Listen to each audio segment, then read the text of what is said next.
Comment acheter une entreprise sans mise de fonds? Donc, petit disclaimer, là, par le passé, je me suis fait souvent lancer des roches à cause de ce sujet-là. J'ai personnellement fait l'achat d'une entreprise sans mise de fonds. Puis, évidemment, ce que vous allez voir aujourd'hui, c'est pas la grande majorité des cas quand on achète une entreprise. On va y revenir, mais en majorité, on va voir c'est 10% d'apport de mise de fonds personnel. Mais l'objectif aujourd'hui, c'est de vous montrer un peu tout ce qui existe, puis vous prouver un peu qu'il y a beaucoup de choses qui sont possibles quand on fait l'achat d'une entreprise. Donc, on va regarder ensemble comment ça fonctionne, les différents types de financement, comment aller négocier une balance de prix de vente et tout ça. Puis l'objectif aujourd'hui, c'est de vous donner une stratégie que vous allez pouvoir appliquer là, dans votre day-to-day.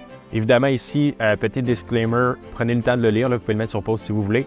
En gros, ce que vous allez voir ici n'est pas un conseil d'investissement. Je ne suis pas un conseiller financier. Je ne peux pas vous conseiller de quoi que ce soit. C'est simplement un partage d'expérience personnelle. Donc, évidemment, chaque histoire là, comporte ses risques. Donc, faites vos propres recherches également. Donc, quand j'ai fait la chute de ma première entreprise, évidemment, moi, j'étais quelqu'un qui se sentait, à l'époque, j'avais un bon travail, un bon salaire, mais je me sentais un peu dans mon quotidien, dans mon travail, plus sans aucun défi, vraiment. J'apprenais rien de nouveau, puis surtout, j'avais le sentiment d'avoir fait le tour dans ma job. Donc, je me suis tourné un peu par chance dans l'acquisition d'entreprises. Puis au fil des années, j'ai acheté plus de 4 entreprises qui me génèrent maintenant plus de 3 millions de dollars de revenus. Donc, si vous voulez en savoir plus sur mon histoire, mon parcours aussi sur ma chaîne YouTube, les autres vidéos là, expliquent plus en détail mon histoire. Mais bref, je m'y attarderai pas trop aujourd'hui. Donc, la fameuse question de pourquoi acheter une entreprise. OK? Évidemment, moi, ce que j'aime dans l'achat d'une entreprise, c'est le fameux triple levier de croissance composée. Donc, pour commencer, il y a des super bonnes conditions quand tu deviens propriétaire. Tu peux avoir un meilleur salaire, un meilleur contrôle sur combien tu es payé, puis surtout qu'est-ce que tu fais. Ensuite de ça, il y a un nouveau défi également. Comme étant donné que moi, je me sentais un peu plafonné dans mon ancien travail, là, j'ai toujours des nouveaux défis. C'est super motivant. J'ai le contrôle sur mon horaire, donc c'est un gros plus. Puis c'est un actif qui est vraiment générateur, on va le voir aujourd'hui. Donc, investissement dans un actif qui prend de la valeur et génère du cash flow. Le fameux triple levier de croissance que je trouve intéressant dans l'achat d'une entreprise, c'est t'achètes un actif qui génère des rendements immédiats, donc du cash flow, qui prend de la valeur et qui te donne un levier pour en acheter d'autres. Donc, un peu comme dans l'immobilier, sauf que le cash flow est souvent plus élevé.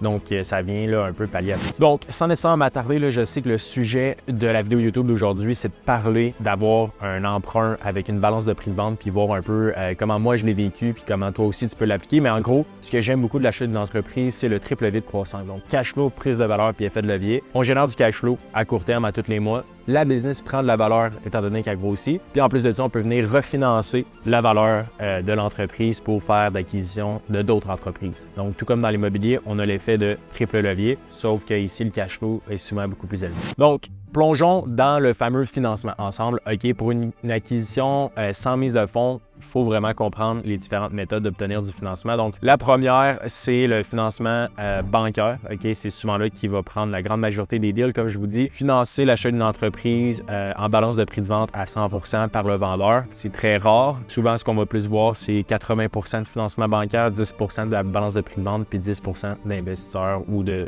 soi-même. Donc, BPV, portion du prix d'achat que le vendeur accepte de recevoir. 0 à 100%, comme je l'ai dit, puis investisseur silencieux 10 à 20. Tout dépendant, là, si vous voulez avoir un partenaire qui a la mise de fonds, ça peut se faire de cette façon-là. Fait que, ça, c'est les 3 sources principales, je vous dirais, de financement que je vois sur le terrain en ce moment. C'est ce qui fonctionne très bien. Puis aujourd'hui, on va s'attarder sur la balance de prix de vente. Financement bancaire, donc évidemment, là, je vais faire une autre vidéo simplement sur ça. Si ça vous intéresse, écrivez-le en commentaire. Comme ça, je vais pouvoir voir plus en détail là, si ça vous intéresse. Mais en gros, le financement bancaire, c'est toutes les grandes banques que vous voyez ici qui en font pour l'achat d'entreprise. OK? Eux, ils vont financer des entreprises qui sont en bonne santé, qui ont un cash flow suffisant pour rembourser la dette. Dans le fond, nous, on monte les dossiers là, pour les gens qu'on accompagne, mais des prévisions sur 3 ans, plan de relève, plan d'affaires, etc. Actifs ou flux de trésorerie comme garantie. En général, on voit, comme je l'ai dit, 80% de financement bancaire, 10% par le vendeur et 10% par l'acquéreur.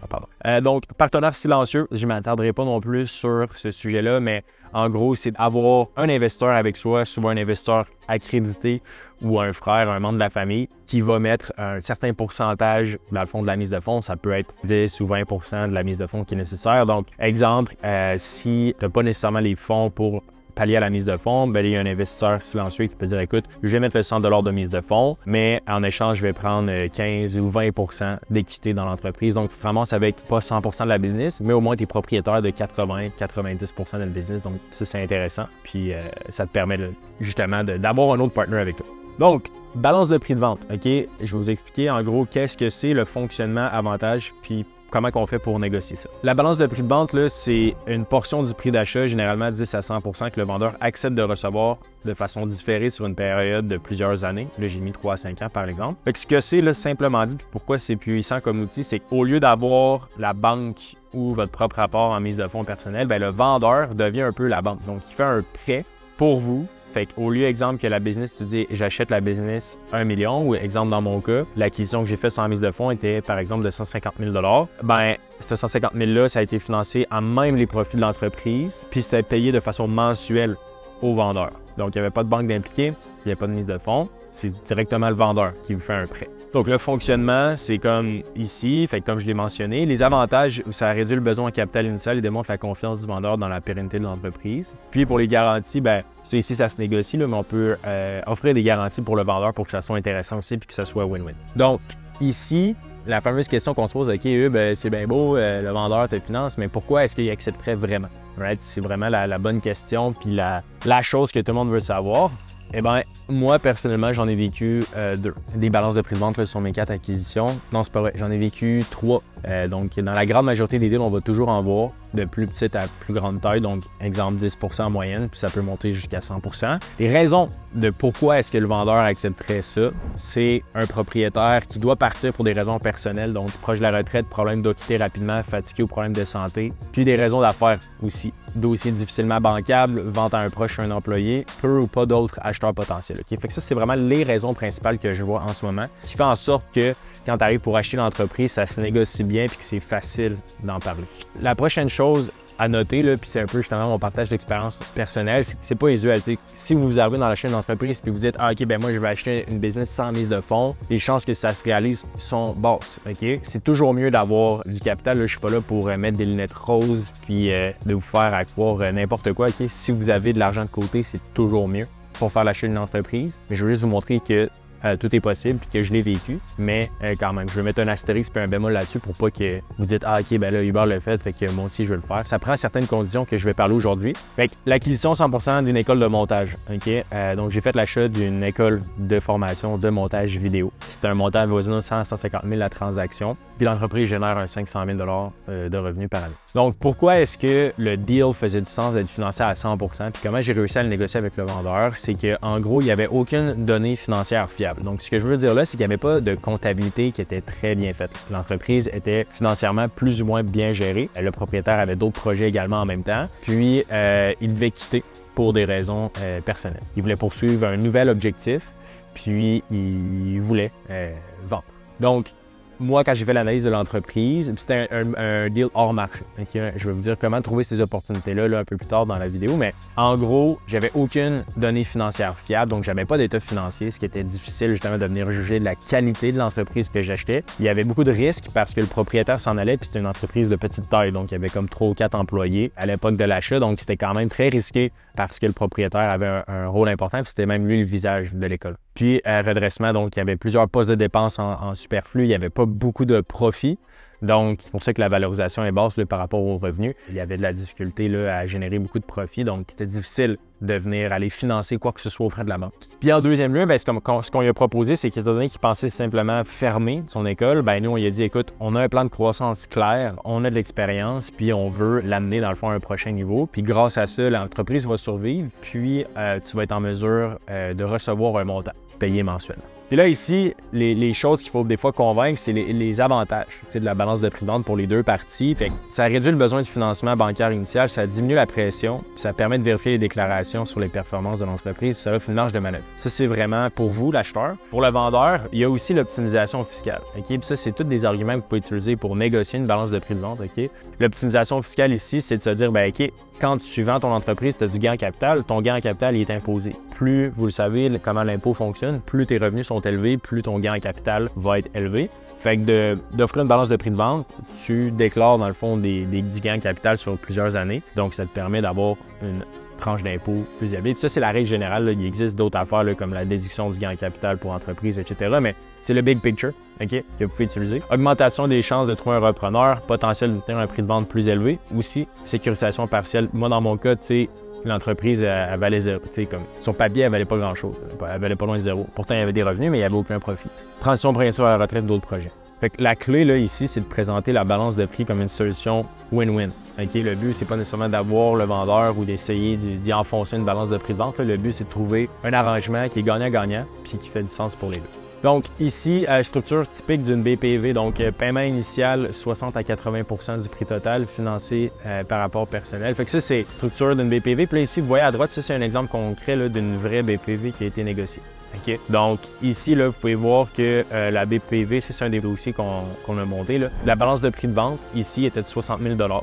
OK. Puis, on voit ici les caractéristiques de la balance. Souvent, là, quand on va offrir une balance de prix de vente, puis quand moi je la monte, je vais toujours donner les détails de pourquoi est-ce que ça ferait du sens. Fait que là, ici, dans ce cas-là, le vendeur se dit, ben écoute, tant qu'à aller investir mon argent à la banque dans un CPG à 3-4 %, ben pourquoi pas faire affaire avec le nouveau propriétaire, l'encourager dans la croissance de la business, puis de rester investi. Donc, dans celle que j'ai construite pendant 10-20 ans. Fait que ça fait beaucoup de sens. C'est juste important de venir détailler, dans le fond, combien tu veux donner en taux d'intérêt, c'est quoi la durée, les paiements des intérêts, puis la fin prévue pour que justement le plan soit clair, transparent. Les gens aiment ça quand ils savent dans quoi ils s'embarquent. C'est la même chose qu'on négocie une balance de prix de vente. Okay? Donc, souvent, les gens me posent la question, « Ouais, mais Hub, comment, de où je paye cette balance de prix de vente-là? Okay? » Souvent, c'est comme, « OK, mais l'argent, je comprends pas. Est-ce que c'est un prêt que le vendeur me fait? Est-ce que c'est à partir des profits? » Fait que j'ai donné un exemple concret. Okay? Fait que ça, ici, c'est un autre business que j'ai acheté, okay? Qui est le cabinet comptable. Donc, génère environ 400 000 $ de profit. Remboursement du prêt bancaire, vous voyez ici. Puis, il y avait une balance de prix de vente que j'avais négociée sur 2 ans pour 10 %. Fait que là, ici, vous voyez le paiement, comment il se fait. Nous, on avait négocié une fois à chaque année. OK, donc, on peut le faire par mensuellement, etc. Mais ici, comment ça fonctionne, c'est que la business, après toutes mes dépenses, il reste 387 000. Après la banque, j'ai un prêt à la banque, donc on rembourse le prêt à la banque. Puis ici, la BPV, c'est l'entente que j'ai. Fait qu'à la fin de l'année, avec les profits qui restent, tout simplement dans le compte, je fais un chèque de 71 000 à l'ancien propriétaire. Donc, pourquoi est-ce qu'on fait ça? Bien, évidemment, ça te permet d'avoir plus de flexibilité. Souvent, la banque aussi va apprécier ça. Puis là, évidemment, ben là, c'était quand même serré, mais le taux d'intérêt est beaucoup moins élevé qu'auprès de la banque, etc. en général. Fait que ça facilite beaucoup. Là, la fameuse question, c'est où trouver ces opportunités-là. Right? Fait que là, OK, c'est bien beau, Hubert, voici ce que tu as fait, tu as réussi à financer 100%, OK, génial, mais moi, comment je fais? Fait que là, ici, c'est là que c'est plus difficile, puis tu sais, c'est pour ça que j'ai créé Live Capital. On fait de la prospection, puis on t'aide à trouver ces deals-là, puis à les faire financer. Mais je veux quand même te donner de la valeur aujourd'hui, puis s'assurer que tu repartes au moins avec quelque chose. Fait qu'il existe comme 4 situations que j'ai notées qui fonctionnent bien pour négocier une grosse balance de prix de vente. Okay. Donc, évidemment, ça se fait via la prospection hors marché. Souvent, les entreprises qui sont affichées publiquement, c'est pas plus ou moins là qu'on va chercher des balances de prix de vente alléchantes parce que c'est souvent des vendeurs qui sont accompagnés, ils ont déjà un conseil, ils vont recevoir une multitude d'offres, puis ils vont déjà avoir réfléchi beaucoup à comment ils voulaient structurer une deal. Moi, ce que j'aime faire pour négocier justement des grosses balances de prix de vente, c'est des gens qui pensaient pas nécessairement à vendre ou qui pensaient tout simplement à fermer l'entreprise. C'est souvent ça le nerf de la guerre. Donc, en faisant de la prospection au marché, il est possible de trouver ce style d'opportunité-là. Donc, via appel à froid, envoi de courriel à froid, téléphone, réseau de contact, c'est toutes des stratégies que nous, on utilise à l'interne. Entreprise en difficulté, un peu comme la stratégie Bernard Tapie. Si vous ne connaissez pas Bernard Tapie, allez voir, il y a une série sur Netflix de Bernard Tapie. C'est un repreneur français qui a racheté l'entreprise Adidas aussi, entre autres, dans les années 80-90. Super beau parcours. Il explique la stratégie dans son documentaire. C'est vraiment super bon. Moi, dans le cas de l'achat de l'école de montage, j'étais une entreprise qui était en difficulté aussi. Entreprise sans repreneur, donc souvent on voit des articles d'instituts, là, quasiment des entreprises qui existent depuis 20-30 ans qui ferment parce qu'ils n'ont pas de repreneur dans la famille puis ils pensent que l'entreprise vaut rien. On voit souvent ça dans les fermes, des boring business aussi. Il y en a beaucoup, donc ça peut valoir la peine. Il faut juste arriver au bon moment et les trouver, ces gens-là, via justement la prospection en marché. Puis accident imprévu, ben, si on ne souhaite pas ça à personne, mais ça l'arrive. Si jamais il y a un imprévu, il doit le propriétaire de l'entreprise doit repartir dans son pays, il se blesse à un bras, à une jambe qui fait en sorte qu'il ne peut plus travailler, ça peut être des solutions propices où il doit avoir une vente rapide puis une balance de prix de vente qui est négociée. Ça, en terminant, là, c'est un autre élément qui est la balance de prix de vente. Là.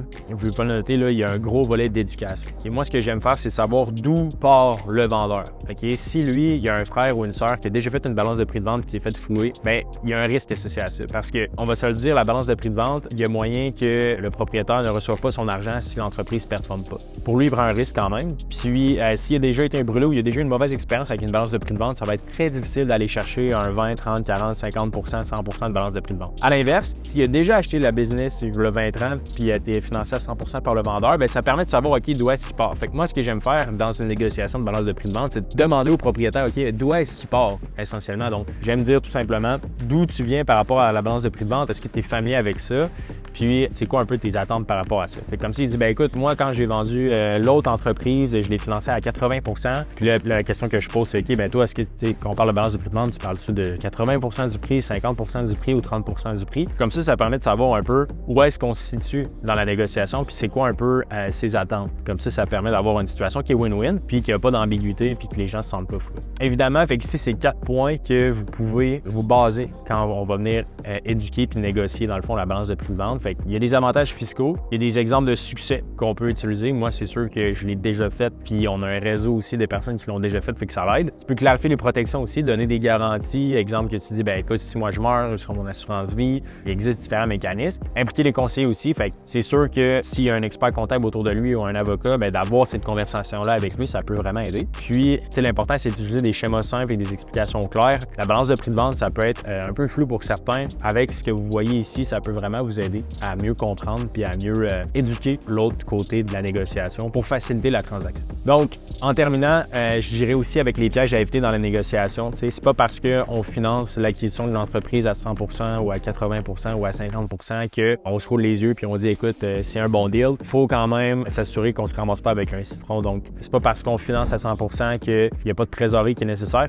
OK? Donc, évidemment, une entreprise pour rouler a besoin de fonds. Ce fameux fonds de caisse-là, ben, est-ce que quand on fait l'achat de l'entreprise, est-ce qu'il y a un 50 000 dans le compte pour rouler ou je vais devoir injecter? Fait que c'est juste important de savoir au quotidien, la business, elle a besoin de combien d'argent dans le compte pour payer les fournisseurs, payer les matériels, puis recevoir, dans le fond, là, les comptes clients. Ensuite de ça, on veut être sûr de ne pas accepter des conditions qui sont trop contraignantes. Donc, des clauses de performance irréalistes ou des délais de paiement trop courts peuvent transformer une opportunité en piège. Si tu dis, écoute, la balance de prix de vente, je te paye en 3 mois ou en 4 mois, ça peut affecter beaucoup le cash flow. Fait que c'est juste de faire des calculs en conséquence pour s'assurer que ça ne mette pas l'entreprise que tu achètes à risque. Également, un autre point super important, négliger la due diligence. Donc, la balance de prix de vente ne doit pas vous faire accepter des zones d'ombre dans l'analyse de l'entreprise. Vérifiez quand même tous les aspects avant de vous engager. Donc, est-ce que l'entreprise a eu des poursuites par le passé? Est-ce qu'il y a des mauvaises créances? Est-ce qu'il y a des antécédents? Fait que tout ça, là, c'est des choses que moi, j'aime vérifier puis qu'il faut absolument négocier. Puis, ignorer les aspects fiscaux. Fait que ici, là, la structure de BPV peut avoir des implications fiscales. Donc, c'est sûr que d'avoir un fiscaliste ou un comptable autour de vous, un expert, ça peut vous aider aussi. Évidemment, là, la BPV, je terminerai peut-être avec ça. Là. C'est un outil puissant, mais qui nécessite une utilisation réfléchie. Une négociation trop agressive peut détruire la confiance, tandis qu'une approche trop conciliante peut vous placer dans une situation financière intenable. L'équilibre et la transparence sont les maîtres mots pour éviter ces problèmes-là. OK?